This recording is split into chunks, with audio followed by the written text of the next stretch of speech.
C'est une joie et un privilège d'être avec vous ce soir.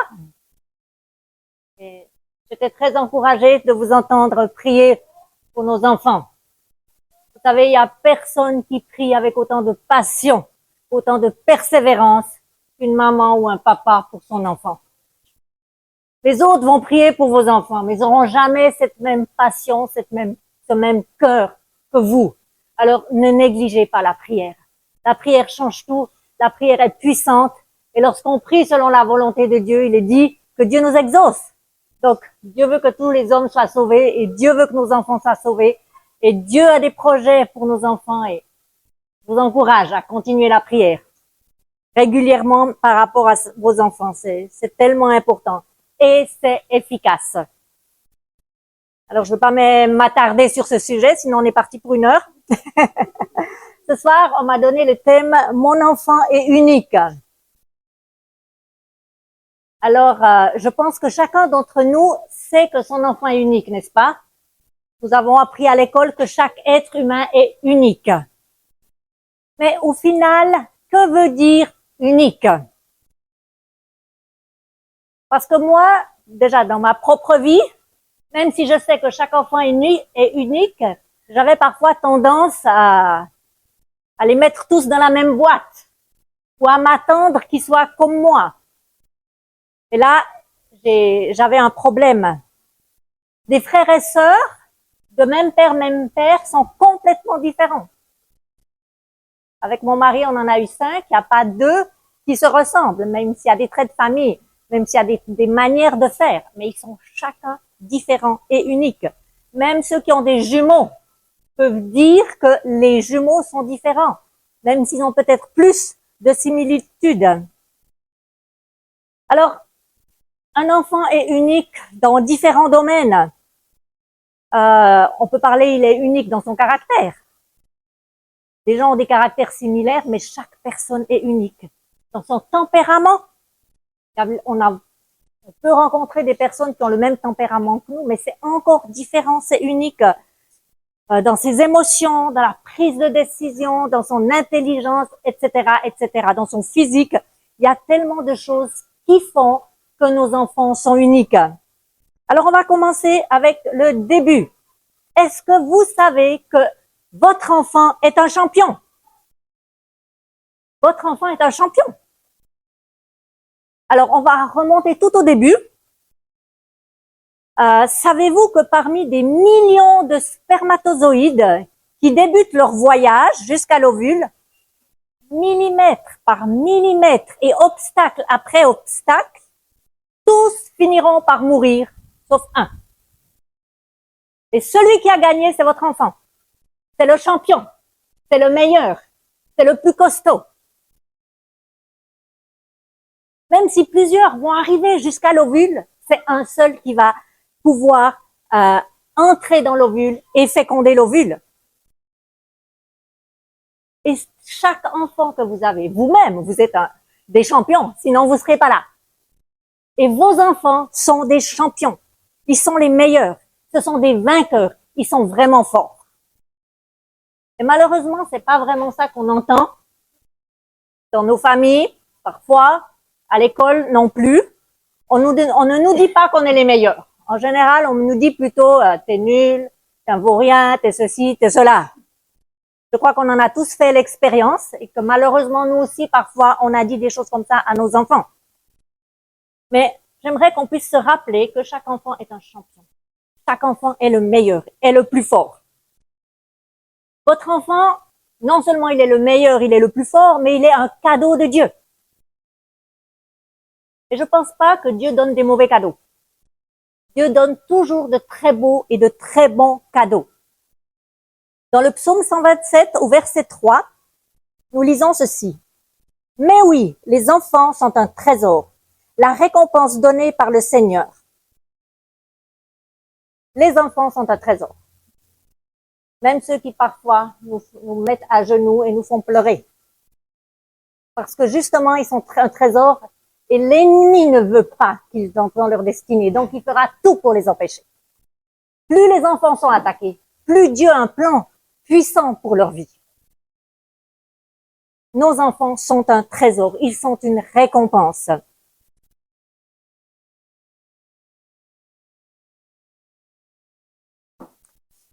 Dans le psaume 139, au verset 13 à 16, nous lisons. Psaume 139, les versets 13 à 16. C'est toi qui as formé mes reins, qui m'as tissé dans le sein de ma mère. Je te loue de ce que je suis une créature si merveilleuse. Tes œuvres sont admirables, et mon âme le reconnaît bien. Mon corps n'était point caché devant toi lorsque j'ai été fait dans un lieu secret, tissé dans les profondeurs de la terre. Quand je n'étais qu'une masse informe, tes yeux me voyaient. Et sur ton livre étaient tous inscrits les jours qui m'étaient destinés, avant qu'aucun d'eux existât. C'est juste extraordinaire de se rappeler qu'avant qu'aucun jour n'a existé, Dieu avait déjà un plan. Et c'est Dieu qui tisse, et c'est Dieu qui façonne l'enfant dans le ventre de sa mère. C'est juste extraordinaire. Chaque enfant a été fabriqué par le Seigneur. C'est pas made in China, c'est made by God. On est d'accord? Votre enfant est choisi par Dieu pour un objectif précis. Et on va encore lire quelques versets. Dans Jérémie 1 au verset 5, ça parle du prophète Jérémie. Avant de te former dans le ventre de ta mère, je te connaissais.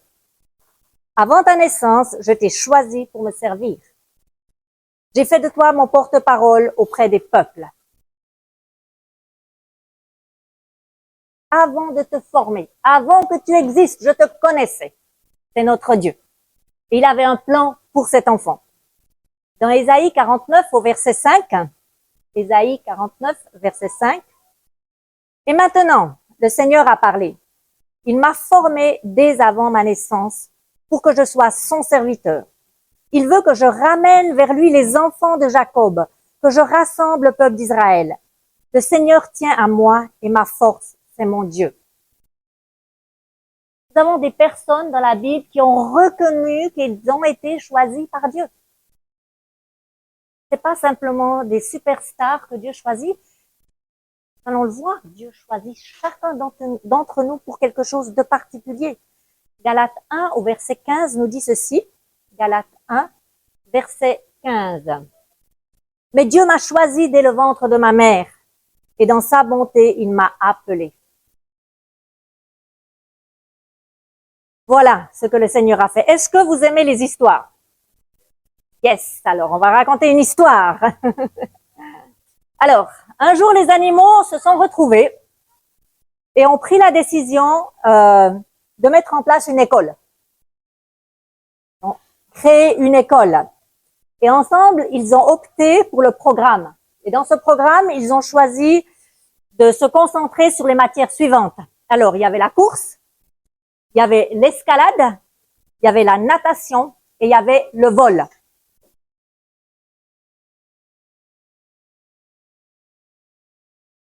La formation de tous les animaux s'est déroulée dans toutes les disciplines. Donc, chaque animal devait performer dans la course, dans l'escalade, dans la natation et dans le vol. Alors, voyons ce qui se passe. Le canard, lui, il était excellent en natation, naturellement. En fait, il était même meilleur que son instructeur, que son professeur. Mais le défi du canard, il n'a eu que des notes passables en vol et il était très médiocre en course.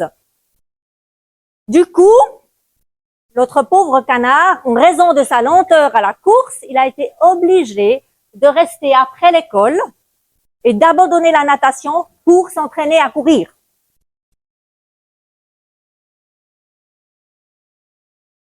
Il a continué à courir et à faire cela jusqu'à ce que ses pieds palmés soient très, très endommagés et qu'il ne soit plus qu'un nageur moyen.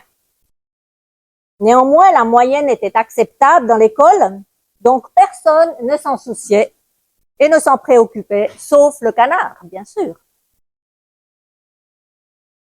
Passons au lapin. C'était le premier à la course à pied. Et quand il a débuté l'apprentissage de la natation, il a été victime d'une dépression nerveuse en raison des difficultés qu'il avait à la natation. C'était vraiment beaucoup trop pour lui. Il avait énormément de travail de rattrapage à effectuer dans le domaine de la natation. Et ça l'a beaucoup pénalisé aussi. L'écureuil, lui, il était excellent en escalade. Mais il était frustré parce que son professeur de vol voulait qu'il débute par le sol au lieu de la cime des arbres. Pour lui, il voulait le faire à sa manière. Il a aussi beaucoup souffert de douleurs musculaires à cause d'un effort excessif. Et finalement, il a obtenu un C en escalade et un D en course à pied. Il était très mauvais, l'écureuil. Et l'aigle était un enfant difficile et il a souvent été rigoureusement discipliné. Au cours d'escalade, il a surpassé tous les autres. Il était le meilleur pour atteindre la cime des arbres.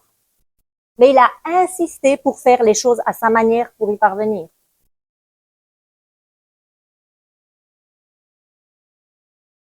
Alors, quelle est la leçon à retenir de cette histoire? Là, je vais vous donner un peu la parole.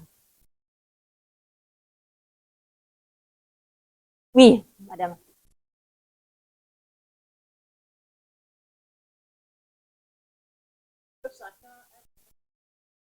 Par exemple, le canard, il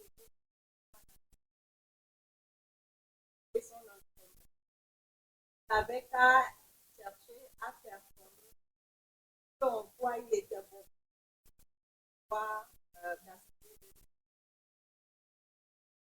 Et pour chacun des animaux. Ok. L'écureuil qui est qu'on a obligé, le n'est pas obligé.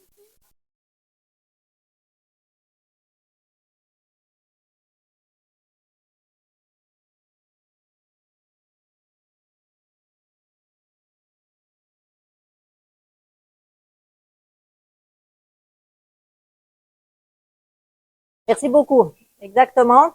D'autres choses? Oui.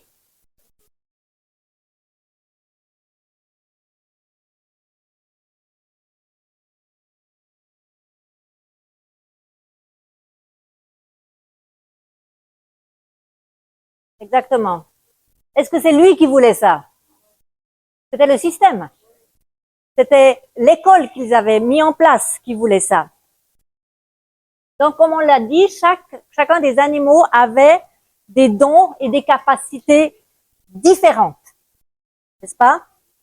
Et on ne peut pas comparer le canard avec l'écureuil ou l'aigle, etc. Ils sont différents, ils ont été créés différents pour un objectif précis. Et lorsque on veut que le canard ou le lapin qui doit apprendre à nager, c'est compliqué. C'est vraiment des problèmes. Et finalement, comme le disait notre maman, les dons qu'ils avaient au départ n'ont pas été valorisés, mais ont plutôt diminué. Donc voilà. Donc ça, c'est les animaux. Mais très souvent, nous faisons exactement la même chose avec nos enfants. Et nous devons comprendre que quand Dieu a un projet, il envoie un enfant. Quand Dieu a un projet, il envoie un enfant.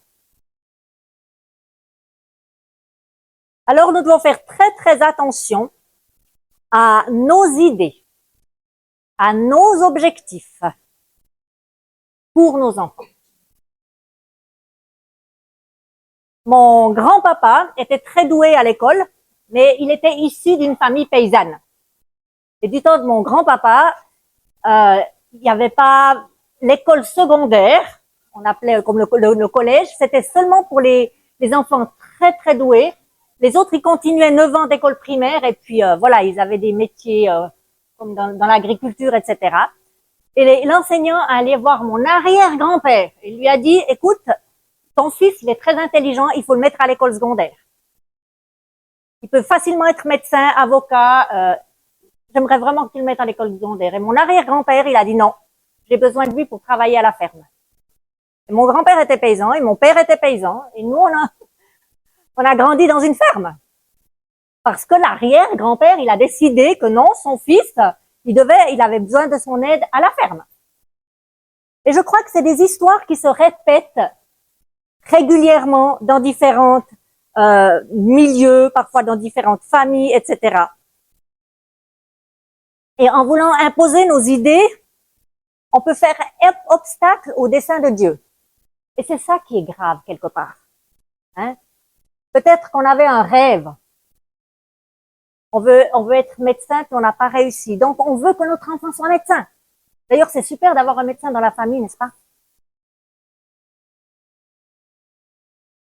Il était une fois un papa qui a obligé son enfant à être médecin. L'enfant ne voulait pas être médecin. Et le papa l'a obligé. Et l'enfant a fait toutes ces années d'études, il est devenu médecin. Et le jour de la remise des diplômes, il a reçu son diplôme de médecin, il est parti chez son père, il a dit tiens, ça c'est pour toi. Et il est parti et il est allé faire autre chose. Alors tous n'ont pas le courage de faire ça. Et puis étudier autant longtemps pour la médecine, il fallait du courage. Mais c'est juste pour dire que parfois, on fait comme avec les animaux. Et on oblige un de nos enfants à devenir quelque chose qu'il n'est pas. Ok, d'accord. Alors, on doit faire attention. Ah, tu dois devenir ceci. Je veux que tu sois cela. En tant que parent, vis-à-vis de nos enfants. Parce que tu as des difficultés à l'école, ben alors sois menuisier ou bien couturière ou coiffeuse. Est-ce que c'est vraiment ça que Dieu veut? Peut-être, mais peut-être pas.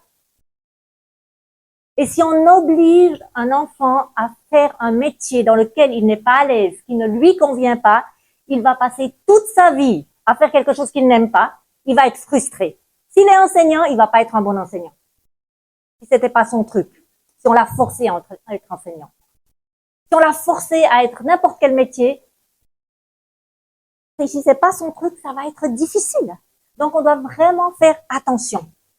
C'est pourquoi moi, j'aimerais vous encourager à recevoir les instructions de Dieu pour nos enfants. Nous voyons dans Juge 13, les versets 3 à 5.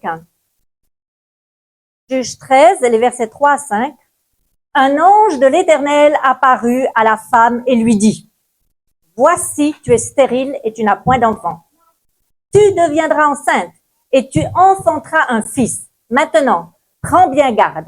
Ne bois ni vin ni liqueur forte et ne mange rien d'impur, car tu vas devenir enceinte et tu enfanteras un fils. Le rasoir ne passera point sur sa tête, parce que cet enfant sera consacré à Dieu dès le ventre de sa mère. Et ce sera lui qui commencera à délivrer Israël de la main des Philistins. » Nous avons là une femme qui n'avait pas d'enfant, qui a certainement prié pour en avoir un. Et un jour, c'est un ange de l'Éternel qui vient lui annoncer la bonne nouvelle. Tu seras enceinte, tu auras un fils. Mais voilà, cet enfant, il est destiné à commencer à délivrer Israël de la main des Philistins. Alors toi, tu fais ça pour lui, et avec l'enfant, tu ne passeras pas le rasoir sur sa tête, tu laisseras pousser les cheveux. Et ça, c'est les instructions que la maman a reçues et qu'elle a fait. Et on connaît l'histoire de Samson. Lui, il n'a pas toujours fait les bons choix. Mais ce que Dieu avait prévu, ça a commencé. Il a commencé à délivrer Israël des Philistins. Alors, c'est important qu'en tant que parent, dès que vous savez qu'il y a un bébé qui est là ou même avant, vous pouvez dire, mais Seigneur, quelle est ta volonté pour cet enfant? Quels sont tes projets pour cet enfant? Qu'est-ce que tu as pour lui? Comment est-ce que tu veux qu'on l'équipe? Comment est-ce que tu veux qu'on le guide? Qu'est-ce qu'on doit faire pour lui? Pour qu'il puisse rentrer pleinement dans sa destinée? Ah, mais j'ai pas le temps, il y a trop de travail, et puis il y a le travail, il y a la maison, il y a les enfants, etc. Je suis d'accord. On a tous reçu 24 heures et on est tous très occupés. Mais un enfant peut changer des destinées, peut changer des générations. Et investir dans vos enfants, il n'y a rien de plus important. Votre métier, vos voitures, vos terrains, vos maisons, vous allez les laisser sur terre un jour. Mais moi, je prie qu'aucun de vos enfants ne reste pas sur terre, mais aille en enfer, ne vienne pas avec vous au ciel. Parce que c'est la seule chose, entre guillemets, ce ne sont pas des choses que vous pouvez amener au ciel avec vous. Et ça vaut la peine de donner le meilleur, ça vaut la peine de s'investir pour leur vie. Et ça nous coûte, c'est pas facile. On en parlera dans les jours qui viennent. Parfois, qu'est-ce que ça coûte à un papa, à une maman, pour accompagner l'enfant, pour qu'il rentre dans sa destinée et qu'il accomplisse ce pourquoi Dieu l'a créé. Ça demande des heures d'aide, ça demande de sommeil en moins, ça demande du courage, de la patience, de la persévérance, de la maîtrise de soi, de s'organiser autrement. Mais on en parlera plus en détail dans les temps qui viennent. Et pour avoir les instructions de Dieu, ça passe par la prière. Chercher la volonté de Dieu. Quelque chose que Dieu avait mis sur mon cœur depuis que les enfants étaient petits, c'était qu'ils rentrent dans leur destinée. Seigneur, que le but pour lequel tu les as créés s'accomplisse dans leur vie. Et il y a des moments, je regardais mes enfants, je me disais, mais Seigneur, est-ce que tu écoutes cette prière? Mais Dieu écoute. Et puis ils ont un chemin à traverser jusqu'à ce qu'ils arrivent. Il faut continuer de prier, il faut continuer de persévérer. Alors, chaque enfant est unique, on l'a dit. Chaque enfant est spécial à sa manière. Chaque enfant possède des talents, des capacités uniques qui le distinguent des autres, y compris dans la famille. Et en tant que parent, en tant que tuteur, en tant qu'enseignant, il est important de reconnaître et d'accepter ces différences. On aidant les enfants à se sentir en confiance, en les valorisant et pour qu'ils soient fiers de qui ils sont. Et c'est notre rôle en tant que parents. Chaque enfant est différent. Est-ce que vous savez que différent n'est pas faux? Différent n'est pas faux. Vous avez des enfants qui sont introvertis, il y en a d'autres qui sont extravertis. Moi, je suis l'aînée de 4 filles. Et ma petite sœur qui me suit, on a juste une année de différence. Elle est très extravertie. Elle est très relationnelle. Elle rigole, elle parle avec les gens. Depuis toute petite, elle vient saluer, elle anime la galerie. Et tout le monde disait, ah, mais est-ce qu'elle est chou, mais est-ce qu'elle est chou, mais est-ce qu'elle est chou. Et puis moi, j'étais timide.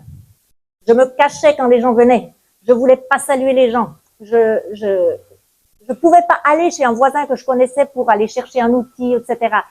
C'était des choses tellement difficiles pour moi. J'étais tellement introvertie. J'avais peur des gens.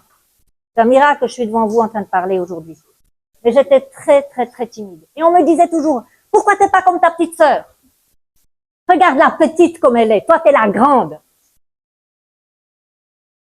Arrête de faire la bécasse. Le maître disait à mes parents, oh, Elisabeth, ça donnera jamais rien. Hein. Ta petite sœur, elle travaille bien à l'école. J'ai passé toutes mes années d'école à plat ventre. Je savais jamais si j'arrivais à la fin de l'année, si je réussissais la classe ou pas. Je suis arrivée au niveau BPC et puis j'ai fait une formation. J'ai pas eu mon bac, je suis pas du tout allée dans les études. C'était pas possible pour moi. Ah, ta petite sœur, la petite sœur, la petite sœur, pourquoi qu'elle est la grande? Pourquoi tu ne peux pas? Ça, ce sont des comparaisons qui m'ont détruite. Et vous savez ce que ça a fait chez moi? Il faut que je prouve que je suis quelqu'un et que j'arrive à faire quelque chose. Donc, au lieu de partir dans le rejet, dans certains domaines, je suis partie complètement dans le rejet et dans d'autres, dans la rébellion. Je vais montrer que je suis quelqu'un. Alors moi, j'ai mis toutes mes forces pour la cuisine, le nettoyage, l'ordre, en fait, toutes les choses pratiques. Ma petite sœur, elle se levait le matin, elle faisait pas son lit, moi je faisais la chambre tip-top, propre, etc. Et on a commencé à faire la concurrence. Je pouvais pas être elle, donc il fallait que je sois quelqu'un dans un autre domaine. Et c'est ce que nous faisons à nos enfants quand on ne réalise pas qu'ils sont différents et on ne peut pas attendre d'un introverti de se comporter comme un extraverti. Et on doit comprendre ces choses-là. Vous avez des enfants qui sont structurés depuis tout petit. Ils vont mettre les choses à leur place. J'avais un petit chez moi, un enfant à ma nièce, mais il était extraordinaire. Il allait ranger les choses. Il savait où étaient les trucs. Quand il voulait allumer la lumière, il avait 2 ans, il n'arrivait pas à l'interrupteur. Il prenait le balai et avec le balai, il appuyait sur l'interrupteur. Très, très créatif, très intelligent. D'autres sont pas du tout structurés. Il y a tout qui traîne partout. C'est le désordre. Mais ils se retrouvent dans leur désordre.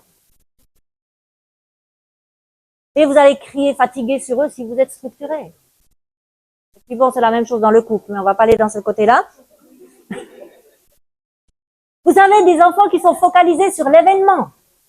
Ce qu'ils sont en train de vivre, c'est tellement plus passionnant que l'heure qui passe. On avait un fils, lui, il rentrait toujours à la nuit tombante, parce que pour lui, quand la nuit commence à venir, c'est 18 heures. Ça marche autour de Noël. Mais au mois d'avril, au mois de juin, quand le soleil se couche à 19 heures, il rentrait avec 1 heure de retard. Et j'avais beau lui dire, tu rentres à 18 heures ou à 17h30 à la maison. Lui, il regardait le soleil. Il était orienté vers les événements. Jouer avec les copains au foot dans la rue, c'était plus passionnant que de rentrer à la maison. Alors, c'est pas, on doit leur apprendre à obéir, à respecter certaines règles, mais il faut qu'on comprenne qu'il y en a qui sont différents. Il y en a, ils vont marcher sur l'heure, d'autres pas. Etc. Il y en a qui sont calmes, tranquilles, d'autres c'est des explorateurs, des curieux, etc. Il y en a qui sont vifs, etc. Et ce soir, je ne vais pas trop m'attarder sur ça. J'aimerais qu'on parle des différentes sortes d'intelligence. Parce que c'est quelque chose qu'on ne connaît pas vraiment, qui existe, et puis ça serait vraiment, c'est révélateur et ça va nous aider. Parce que Dieu n'a pas créé des enfants qui sont bêtes, qui sont stupides, qui n'arriveront à rien. Dieu a créé les enfants intelligents et il leur a à tous donné une intelligence. Maintenant, nous devons savoir qu'il y a différents types d'intelligence. Tous ont des talents, des dons et des compétences, des capacités uniques et différentes qui sont spécifiques à l'appel que Dieu a sur leur vie. Et encore une fois, différent n'est pas faux. Si vous voulez un enfant médecin, il n'y en a pas un qui sera médecin, mais tant pis. C'est pas, comment dire, Dieu vous a confié cet enfant et il demande que vous l'éduquiez. Et puis, c'est lui qui a un plan pour sa vie. Ils vous sont confiés. Vous n'avez pas le droit de vie et de mort sur eux. C'est Dieu qui a le droit sur eux. C'est lui qui les a créés pour quelque chose. Et vous êtes juste là pour les accompagner pour qu'ils rentrent dans leur destinée.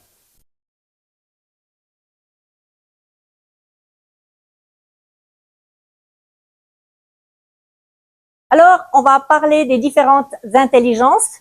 Alors, ça, c'est selon Howard Gardner. Il y a plusieurs sortes, mais j'ai pris celle-là. Alors, on va les lire rapidement, mais après, on va aller en détail dans chacune d'elles. Une intelligence que Dieu a donnée, c'est l'intelligence logico-mathématique. Alors, je reviendrai sur ça, hein, je fais juste la liste. Ensuite, il y a l'intelligence verbo-linguistique. Il y a l'intelligence musicale et rythmique. Il y a l'intelligence corporelle et kinesthétique. L'intelligence visuelle et spatiale. L'intelligence naturaliste et écologiste. L'intelligence interpersonnelle et l'intelligence intrapersonnelle. Donc, il y a 8 intelligences. Qui peut me dire sur lesquelles de ces intelligences on met l'accent à l'école? Logique mathématique, oui. Et puis, verbolinguistique. C'est surtout sur ces 2 matières qu'on met l'accent à l'école. Alors, si vous avez de la chance que Dieu vous a donné la logique et la mathématique, ben, vous allez partir dans le domaine scientifique, vous allez être major, alléluia, gloire à Dieu, tout va bien. Mais si par hasard, vous avez une intelligence visuelle et spatiale, ça peut être plus compliqué. Ou bien si vous avez une intelligence musicale, vous allez avoir un maître qui vous dit mais arrête de faire du bruit tout le temps, alors que Dieu t'a donné l'intelligence du rythme. Ça vous parle? Yes.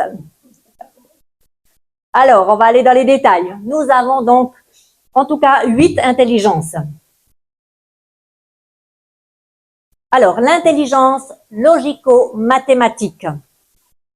Ce sont des gens qui ont le sens de la déduction. Ils ont un esprit d'analyse. Ils sont logiques. C'est évident pour eux que les choses se font comme ça. Ça peut être au niveau calcul, mais ça peut aussi être différent. Par exemple, moi, j'avais des problèmes à l'école parce que je trouvais les réponses aux problèmes, mais pas à la manière du maître. Et ça ne marchait pas. Je disais, mon maître, mais j'ai trouvé juste. Mais c'est pas comme ça qu'on fait. Mais ça ne m'intéressait pas. C'était compliqué. Moi, j'avais ma logique à moi et je trouvais les réponses. Donc, on est logique, on est mathématique, on a le sens de la déduction. Ce sont des gens, quand ils expliquent quelque chose, c'est du concret, c'est pratique, c'est précis. Il faut que ça soit clair. Moi, je suis assez logique, donc c'est vrai que j'aime pas tout ce qui est pas clair, qui est pas précis. Il faut que ça soit des exemples concrets. Il faut que ça soit, voilà, que ça tienne la route, selon moi. Ils ont une organisation efficace et ils arrivent à exprimer clairement leurs pensées. Ce sont des gens, s'il faut charger un bus ou un taxi, ils arriveront à maximiser la place et mettre un maximum de choses dans la voiture. Un jour, on est venu pour un forum de famille à Lomé et puis j'avais préparé tout le matériel on devait mettre dans la voiture et mon mari me dit, on mettra jamais tout ça dans la voiture. J'ai dit, mais bien sûr qu'on va tout mettre ça dans la voiture. Et j'ai tout mis. Parce qu'il faut savoir comment on met. Moi, j'ai l'habitude, on fait des valises de temps en temps pour aller en Suisse et revenir. On sait comment arranger les choses. Donc ça, c'est une intelligence logique, mathématique. Aime trouver sa propre solution ou élaborer ses propres conclusions. C'est logique. Donc ça, c'est des personnes qui trouvent leur propre solution. Il y a une situation, ils vont réfléchir et ils vont trouver une solution. Et ils vont se simplifier la tâche parce qu'ils auront analysé et vu qu'on peut faire comme ça et que c'est plus simple. Ou s'il y a des courses à faire, ils vont te dire il faut passer d'abord par ici, par là parce que ça sera plus rapide. Ou bien il y a les heures de pointe, donc on passe par ici, on fait comme ça. Ce sont des gens qui ont une bonne analyse et puis qui arrivent à bien s'organiser. Alors, des gens qui ont ce don-là, cette intelligence-là, ce sont des analystes, des avocats, ça peut être des juristes, des banquiers, des comptables, des informaticiens, des cuisiniers. Ah oui, il faut pas se tromper dans les dosages quand vous faites un gâteau ou un rôti.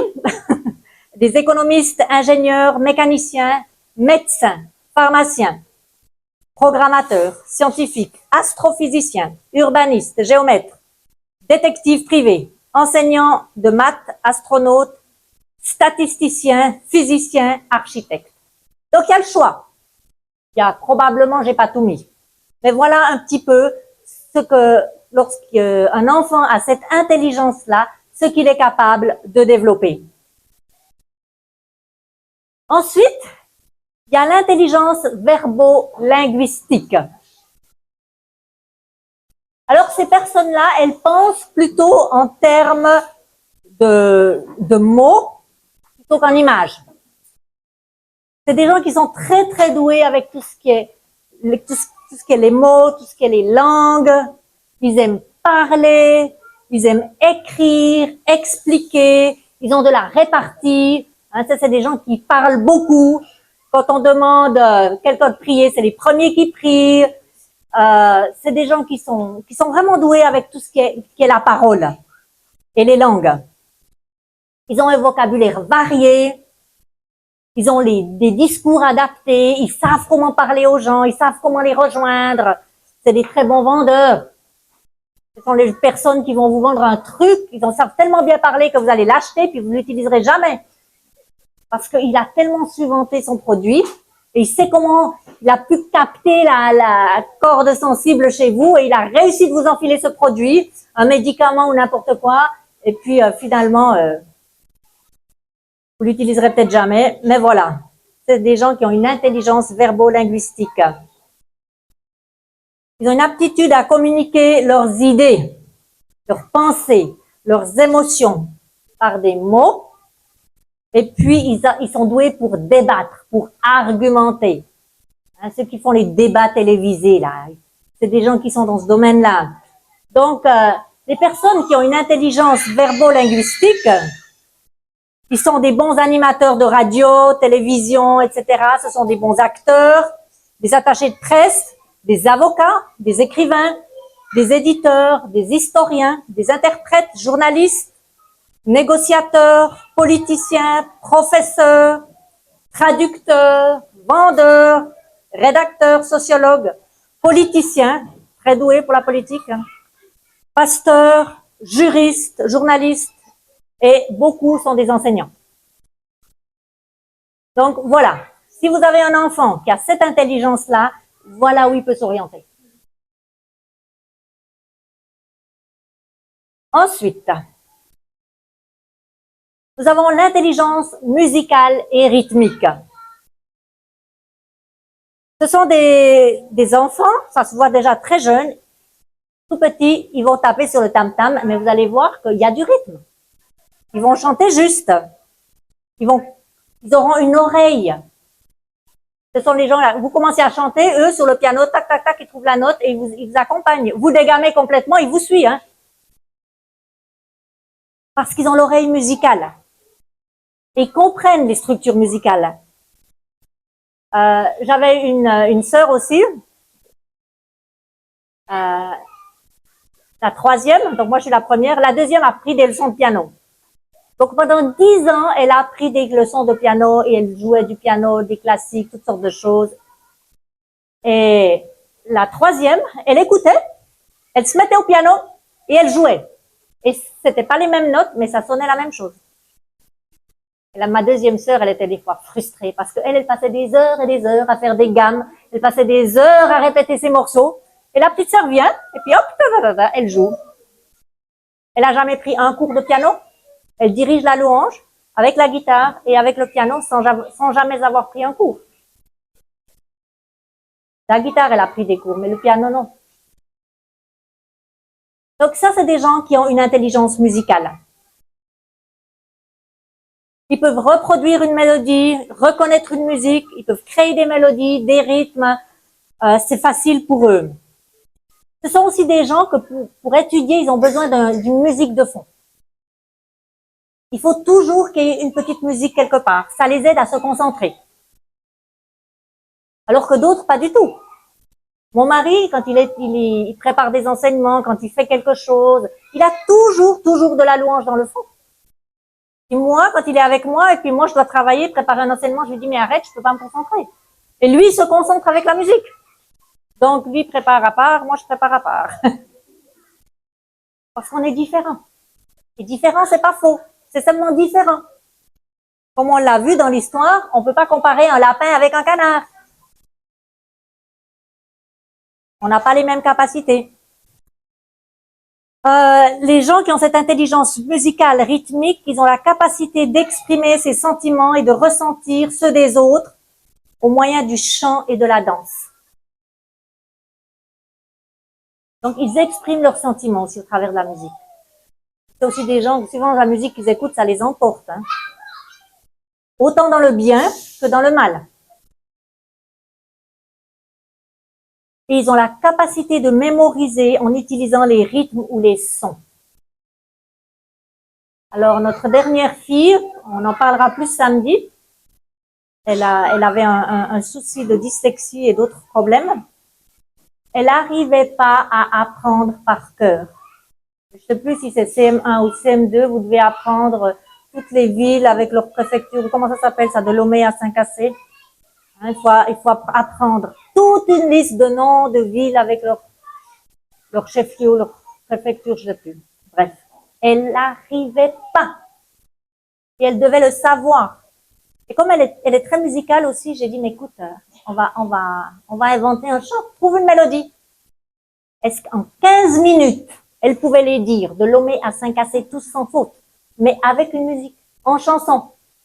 Et quand le maître lui a demandé, elle a chanté. Et puis, il s'est moqué d'elle, enfin, il l'a dénigré. Oh, mais toi aussi, il faut que tu fasses genre, etc. Non. Mais c'est comme ça qu'elle pouvait apprendre, parce qu'elle avait cette intelligence-là, entre autres. C'est des choses qu'on ne comprend pas et qu'on ne sait pas. Et on fait beaucoup de mal quand on ne sait pas ces choses. Donc, les personnes qui ont cette intelligence peuvent travailler dans tout ce qui concerne le domaine musical. Donc, des chanteurs, que ce soit professionnels, des instrumentistes, chefs d'orchestre, accordeurs de piano, chorégraphes, danseurs, animateurs, éducateurs de la petite enfance, ingénieurs du son, musiciens, musicothérapeutes, techniciens audiovisuels, compositeurs, imitateurs, bruiteurs. Vous savez, quand vous regardez les dessins animés, hein, il y a des gens derrière qui vont... Il y a des gens, c'est leur truc, ils sont à l'aise là-dedans. Ils font les voix, etc. Ça, c'est des gens qui ont les intelligences musicales. Et si vous regardez des fois comment ils font ça, vous voyez la personne devant son micro qui fait les bruitages et qui fait les voix. Il est ridicule tout seul, mais quand vous voyez le film, c'est très très rigolo. Ça, ben voilà, il faut des gens comme ça pour faire ce genre de choses. Ensuite, nous avons l'intelligence corporelle et kinesthétique. L'intelligence corporelle et kinesthétique. Alors, ce sont les gens qui communiquent avec les gestes. Hein? Quand ils sont au volant et qu'ils veulent parler, ils lâchent le volant. Vous en connaissez? Ils expliquent. Il y en a même sur Z, hein, des fois, ils sont comme ça. Ils regardent derrière et puis ils font là, puis ils roulent. Ça communique avec les gestes. Et ils sont conscients de son langage corporel et de celui des autres. Ils peuvent très bien détecter en fonction de quels sont les gestuels que vous faites, comment vous vous comportez. Ah, la personne là, elle est pas à l'aise. Ah, la personne là, elle fait du théâtre. C'est pas vraiment elle. Ils arrivent à détecter le langage non verbal. Ce sont des gens aussi qui sont beaucoup dans le toucher. Quand ils vous parlent, il faut qu'ils vous touchent. C'est leur manière de communiquer. Même pour apprendre, ils doivent toucher pour apprendre, ils doivent faire pour apprendre. Ce sont des gens qui apprennent rapidement et qui ont des capacités aussi d'observation et d'imitation. Ça, c'est les personnes qui animent la galerie, qui vont imiter tel professeur, tel camarade, qui vont imiter telle personne dans un groupe. Ils sont très doués. Ils ont repéré comment les gens se comportent et puis ils vont jouer devant tout le monde et vous allez reconnaître la personne. Ça, c'est des gens qui ont cette intelligence corporelle et kinesthétique. Ce sont des gens qui sont doués dans le sport en général.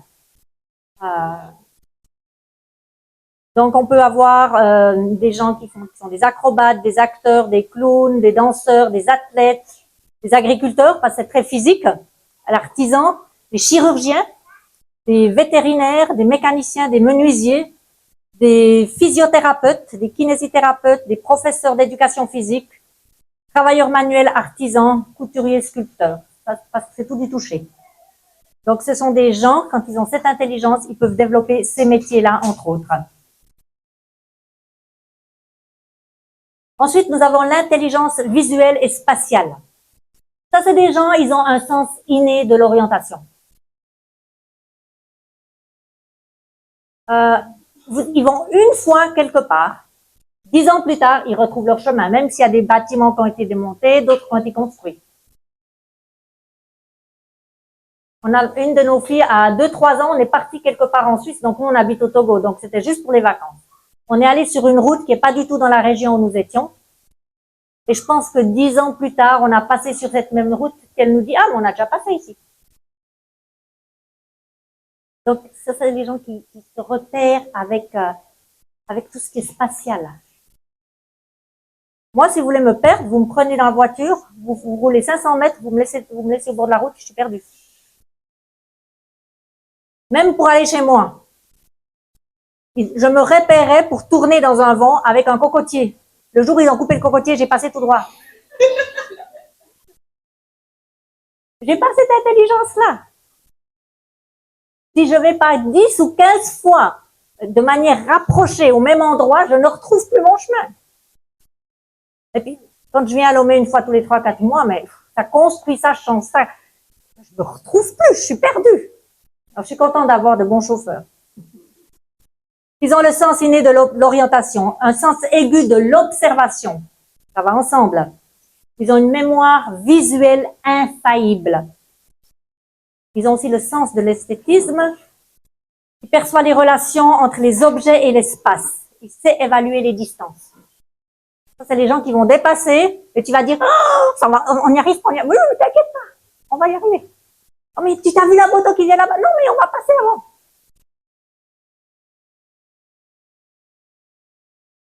Ils ont cette intelligence-là. Ce sont les architectes, les mécaniciens, les ingénieurs, les dessinateurs, les inventeurs, guides touristiques, géographes, géomètres, chorégraphes, explorateurs, la haute couture, pilotes, radiologues, chirurgiens, artistes, coiffeurs, décodeurs, dentistes, graphistes et paysagistes. Ça, c'est tous des métiers qui vont bien pour ces personnes-là.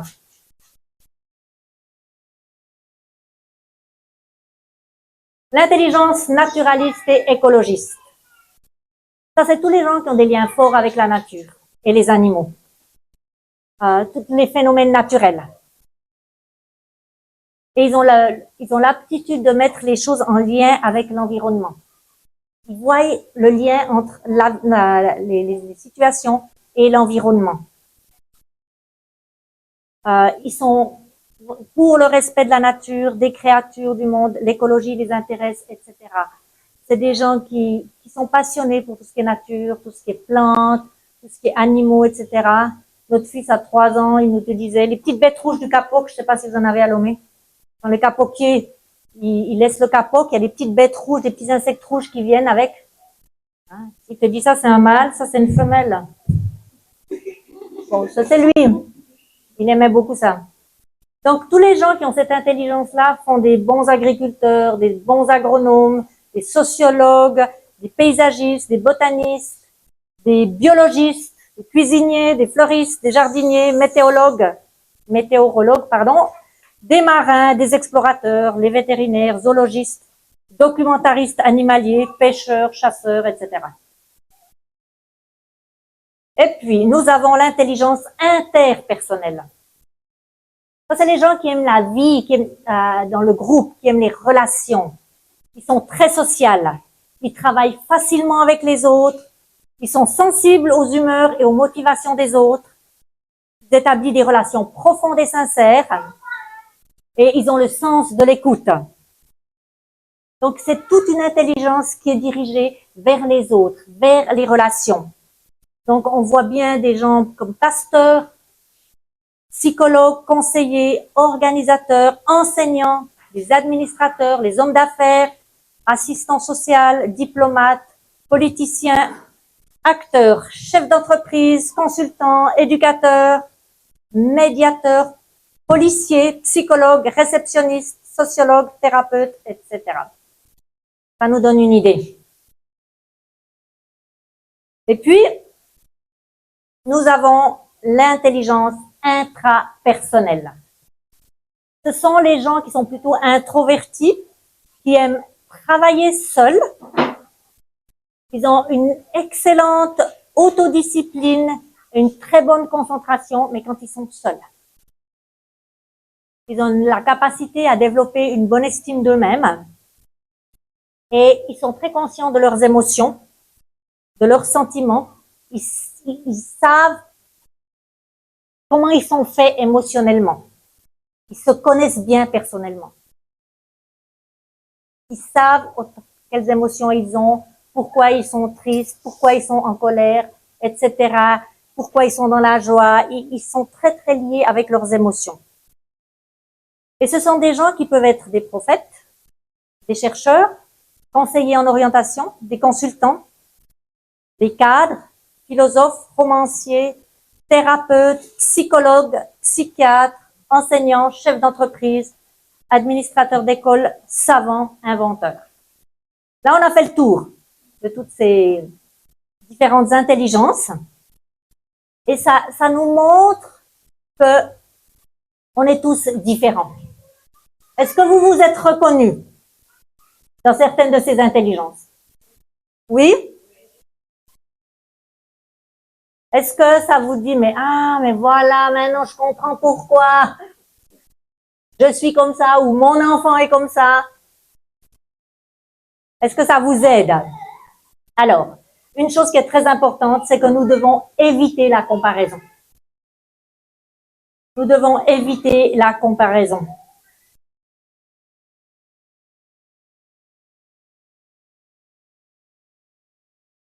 Comparer les enfants, c'est vraiment une pratique courante. On le fait presque inconsciemment, sans réaliser que nous sommes en train de comparer. Mais c'est presque instinctif.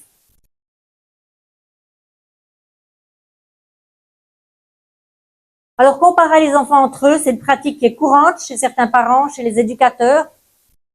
Et puis, c'est souvent avec la bonne intention d'encourager, de stimuler, de motiver. C'est comme moi, on me disait, mais sois comme ta petite sœur. Mais ça faisait l'effet contraire. Je ne suis pas ma petite sœur, je peux pas être comme elle.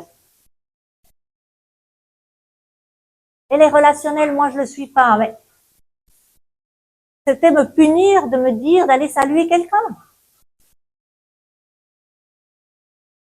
J'étais tellement mal à l'aise. Donc parfois on compare et on veut motiver l'enfant. Fais comme lui, fais comme elle. Regarde, elle a eu telle moyenne en maths. Toi, ta petite sœur travaille mieux que toi. Ton petit frère travaille mieux que toi. Et s'il n'a pas l'intelligence mathématique logique, toi pendant ce temps tu fais du bruit, tu chantes tout le temps et puis tu travailles pas.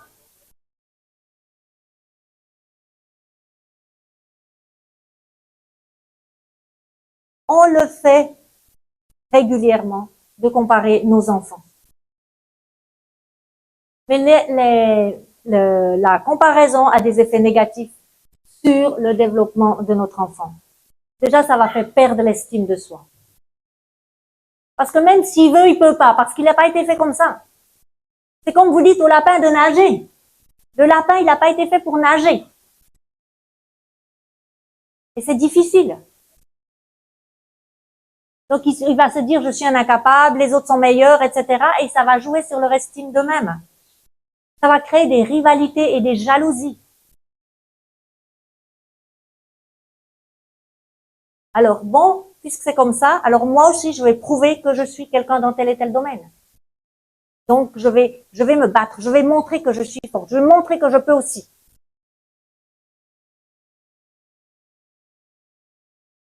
Et puis, si ça crée des jalousies, ça amène des mauvaises atmosphères dans la famille. Ça met la pression, ça met le stress sur nos enfants. Ça peut même les amener à douter de leurs capacités, de leurs dons. Et peut-être même tous les trésors que Dieu a mis en eux, ils vont rester enfouis sous cette tonne de béton, de comparaison, de paroles négatives. C'est pas comme celui-là, tu ne travailles pas, etc., etc. Ils vont passer complètement à côté de ce que Dieu a pour eux, parce qu'on les a comparés.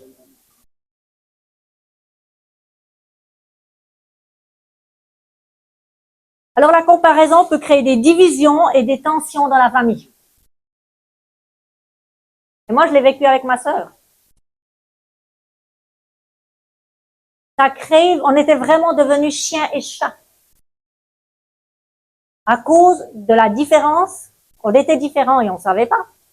Et puis, on nous comparait à l'école, à la maison, et on était devenus un peu des ennemis. En tout cas, c'était surtout moi qui l'avais pris en haine.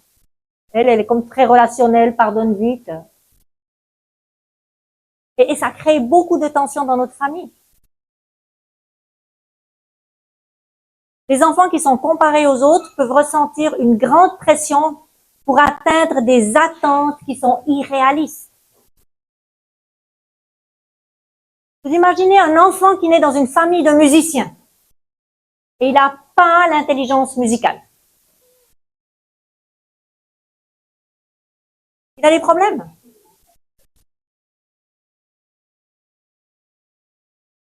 Ça peut être dans n'importe quel domaine. Un enfant qui grandit dans une famille où tout le monde est médecin, infirmier, pédiatre, etc. Puis lui, c'est vraiment pas son truc. Hein. Peut-être il a une intelligence corporelle. C'est le clown. Mais ça passe pas dans la famille. Non, vraiment pas. Mais c'est ce que nous voyons parfois autour de nous. Peut-être qu'on a été victime nous-mêmes de ça.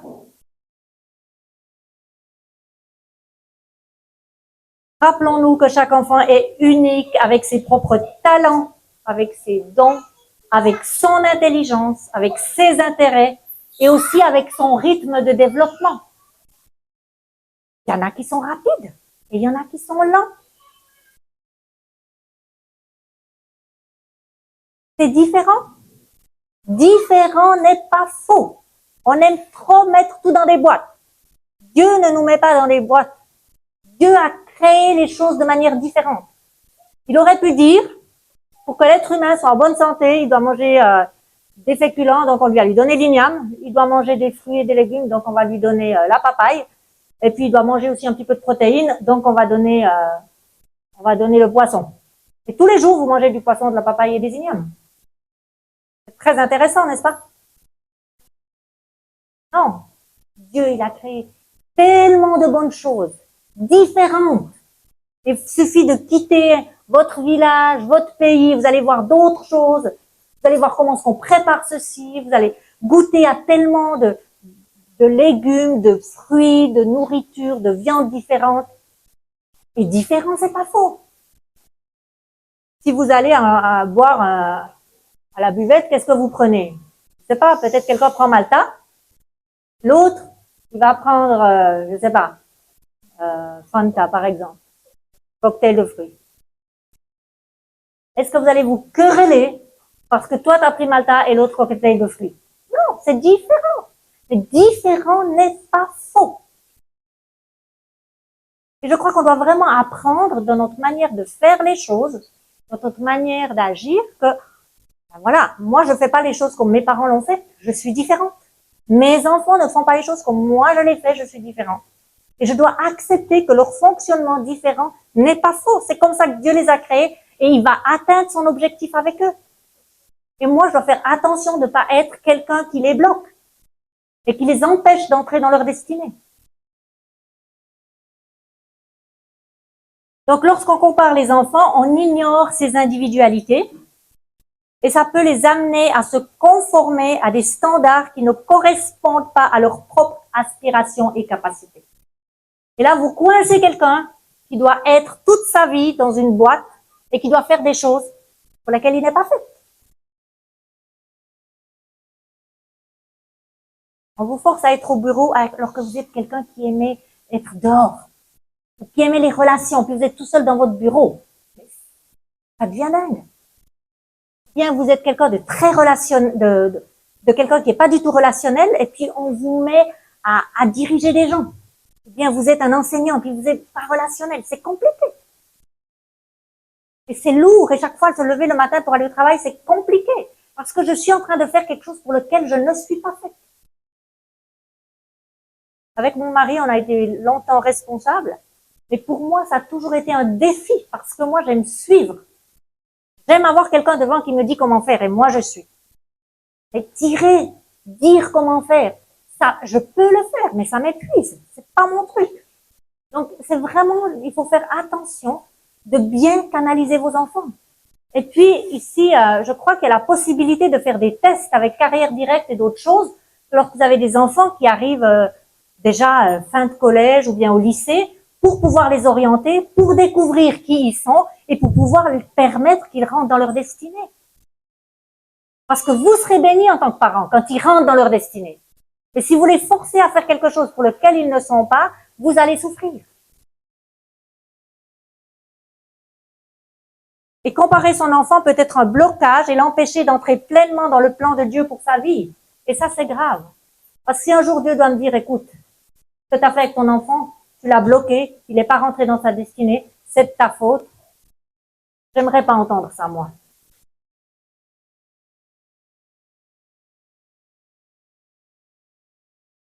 Alors que nous puissions vraiment ouvrir nos yeux et nos cœurs ce soir pour que nos enfants puissent être libres de rentrer dans leur destinée et d'accomplir ce pourquoi Dieu les a créés.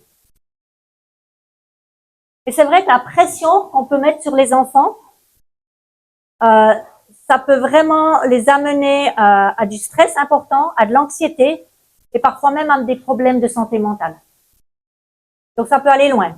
Parce que si émotionnellement ils sont pas forts, on les force dans quelque chose, ils peuvent disjoncter, péter un câble, ou vraiment avoir des problèmes de santé mentale ou parfois même physique.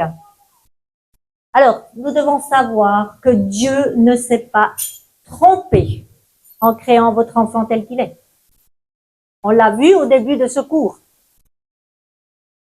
Votre enfant est un champion. Il a gagné. Il est le premier. Il a réussi, sinon il ne serait pas vivant. Dieu lui a donné tout ce qu'il faut pour qu'il puisse accomplir et entrer dans sa destinée. Alors nous, en tant que parents, on doit accepter nos enfants dans leurs différences, tels qu'ils sont, et les accompagner. Même si toute la famille a des grands diplômes de doctorat, ça vous pose un problème si votre fille devient une excellente cuisinière, elle ouvre un restaurant, ça vous pose un problème? Ou votre fils devient chef cuisinier? Ça devrait pas.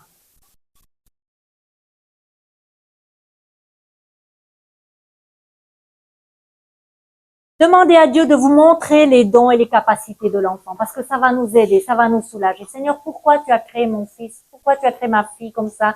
Quels sont les dons que tu lui as donnés? Quelles sont les capacités que tu lui as données? Qu'est-ce que tu as pour lui? Qu'est-ce que tu as pour elle?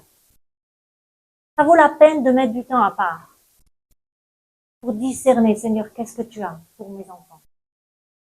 Si tous vos enfants, les parents qui sont là, rentrent dans leur destinée, ça va faire un grand changement pour la nation togolaise, je vous assure. Et nous, en tant que parents, nous sommes là pour les accompagner, pour les guider, pour les orienter, pour qu'ils deviennent ce que Dieu a prévu, ce que Dieu désire.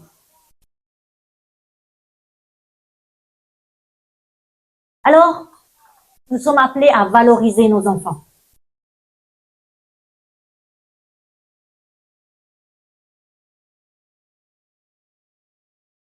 Je ne sais pas si certains d'entre vous suivent Eunice Tellero du blog Éduquer son enfant. C'était hier, je crois, elle a fait un petit texte par rapport à son enfant qui a colorié des petits carrés bleus et orange et qui a fait une magnifique frise. Bon, c'était un dessin comme ça qu'elle a dit. Puis elle était sur le point de dire à son enfant, waouh, c'est super, merci. Et tout à coup, elle a réalisé, quand l'enfant lui a dit, mais maman, ça m'a pris 1 heure. Que l'enfant a passé 1 heure avec une feuille de cahier et deux bics, 2 vieux feutres à colorier des petits carrés. Un bleu, un orange, un bleu, un orange. Je sais pas quel âge a l'enfant. Et tout à coup, elle a réalisé, mais cet enfant, il a persévéré. Il s'est donné de la peine pendant 1 heure de temps. Et il a commencé à sortir toutes ses qualités.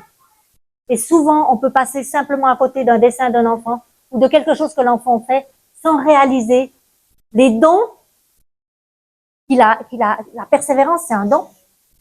Aller jusqu'au bout d'un travail, c'est un don. Et de pouvoir valoriser ça. Donc, c'est important de valoriser les enfants et puis d'avoir les yeux et les oreilles ouvertes. Parce que des fois, on est tellement dans notre travail, on est tellement dans les choses qu'on doit faire.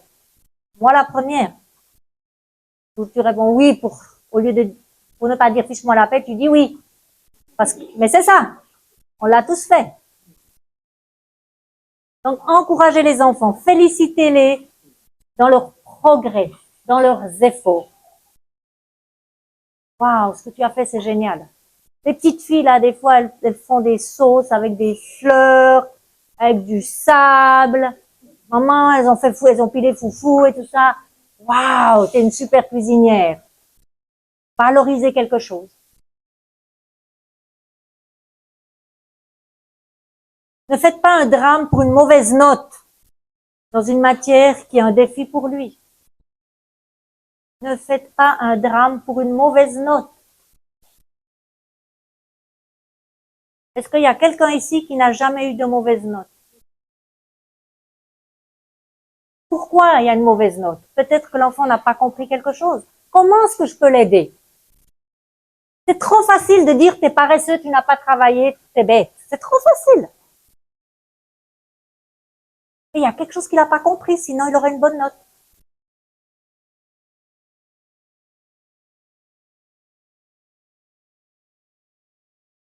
Donc, c'est important de se dire, bon, qu'est-ce que l'enfant n'a pas compris avec cette note-là? Qu'est-ce qui se passe? Comment je peux l'aider? Et puis, si ce n'est pas sa matière préférée ou dans laquelle il est à l'aise, mais c'est pas grave, on l'accompagne qu'il ait sa moyenne. Et puis, on va renforcer ce qui est bon. On va pas continuer de faire nager un lapin. Vous êtes d'accord? On fait pas nager le lapin. On va laisser le lapin courir. On va laisser le canard nager. Donc, prenons conscience que c'est pas la fin du monde si votre enfant vous amène une mauvaise note. Essayez plutôt de l'aider. Regardez, valorisez. Peut-être une fois, il a eu un 4 et la fois suivante, il a eu un 5 sur 20. Waouh! Cette fois, tu as eu un point de plus. Bravo! Prochaine fois, tu auras peut-être un 8. Allez, je vais t'aider. On va essayer de viser le 10. On va l'encourager. On va se mettre à côté de lui. Qu'est-ce que tu n'as pas compris? Comment je peux t'aider? Et puis, si moi, je peux pas aider, est-ce que je peux trouver un répétiteur ou quelqu'un qui peut l'aider?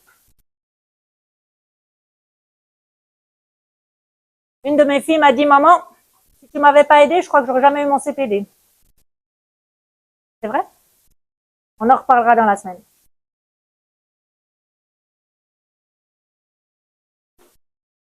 Regardez votre enfant et valorisez le positif, ce qu'il fait bien.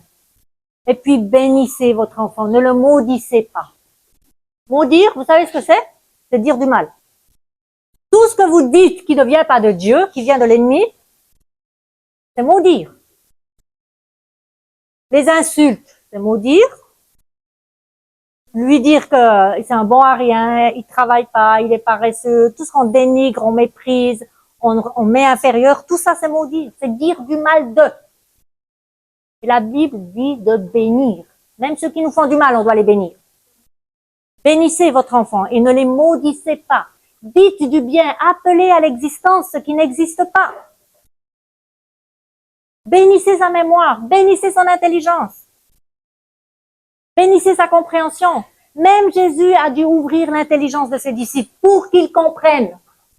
Alors si Jésus a dû ouvrir l'intelligence de ses disciples pour qu'ils comprennent, nous aussi on peut prier pour que Dieu ouvre l'intelligence de nos enfants pour qu'ils comprennent les maths, l'anglais, la physique, SVT, etc.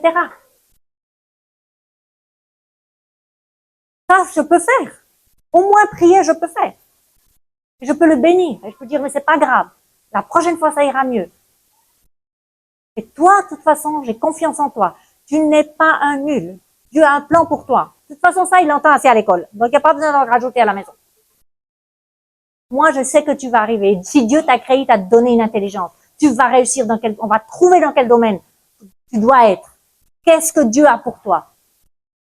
Ne te laisse pas décourager par ce que les gens disent de toi. C'est pas vrai. Tu n'es pas nul. Tu n'es pas bête. Tu es intelligent. Tu vas réussir. Ça, c'est notre rôle en tant que parents.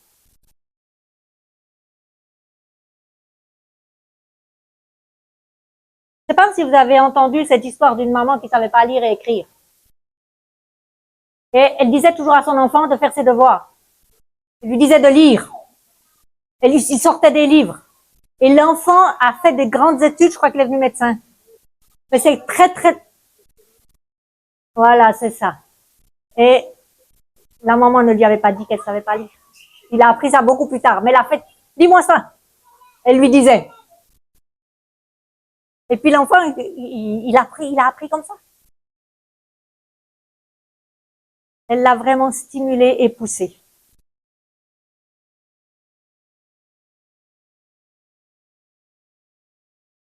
Alors, moi, je nous encourage. Comme on a commencé cette session en priant et en intercédant pour nos enfants, ça, c'est la clé.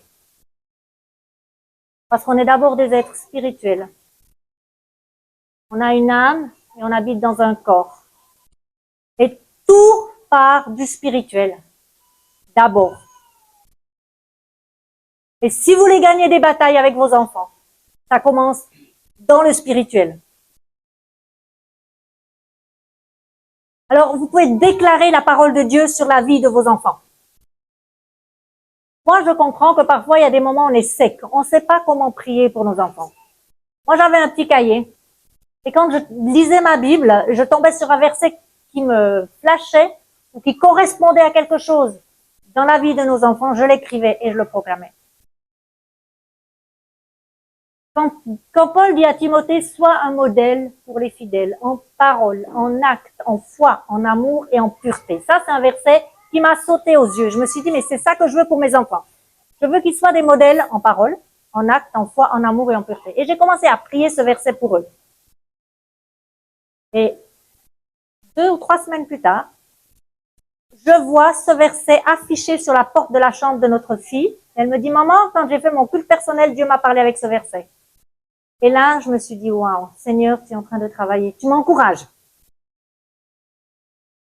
Il y a plein de versets dans la parole qu'on peut utiliser, proclamer, appeler à l'existence ce qui n'existe pas. Et finalement, bénissez vos enfants. Bénissez vos enfants, bénissez-les, bénissez-les. Vous savez, le papa en Israël, tous les vendredis soirs, quand il commençait le Shabbat, il bénissait ses enfants. Les parents bénissaient les enfants, il bénissait son épouse. Et c'est une tradition qui continue chez les Juifs pratiquants. Et aux États-Unis, je crois que sur les personnes qui ont reçu le plus de prix Nobel, ce sont les Juifs. Ceux qui sont le plus riches, ce sont les Juifs. Il y a des statistiques, je les ai pas en tête. Ceux qui ont inventé des médicaments qu'on utilise tous les jours, c'est eux. Et ils ont été bénis tous les vendredis soirs. Et moi, je crois que c'est une clé que nous, en tant que chrétiens, on doit retrouver. Ça prend pas beaucoup de temps. Une fois par semaine, rassemblez la famille, bénissez vos enfants. Et avec madame ou avec eux, bénissez vos enfants. Proclamez des choses. Appelez les choses à l'existence. Vous voulez que les choses changent autour de vous? Investissez dans vos enfants.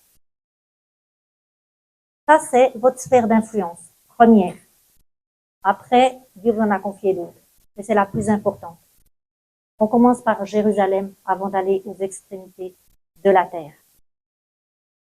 Voilà.